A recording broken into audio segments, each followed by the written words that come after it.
आज महाराष्ट्र राज्य माध्यमिक आणि उच्च माध्यमिक शिक्षण मंडळाने 12वीचा निकाल जाहीर केला। तर यंदाच्या या निकालात कोकणने 96.32% पुन्हा पहिला क्रमांक पटकावलाय आणि याही वेळी मुलींनीच बाजी मारलीये।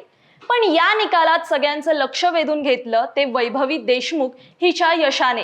तर वैभवी म्हणजे दिवंगत सरपंच संतोष देशमुख यांची मुलगी। बीड जिल्ह्यातील मस्साजोग गावचे सरपंच संतोष देशमुख यांच्या अमानुष हत्येने संपूर्ण महाराष्ट्र हादरला होता। अंगावर शहारे आणणाऱ्या त्या घटनेनंतर देशमुख कुटुंब प्रचंड तणावात होतं। पण अशा कठीण काळातही वैभवी काही थांबली नाही।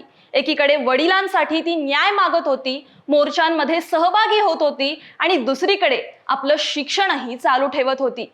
वडिलांचं स्वप्न होतं तिला डॉक्टर बनवायचं, म्हणून तिला लातूरला शिकायला पाठवलं आणि आज त्याच मेहनतीचं फळ तिला मिळालंय।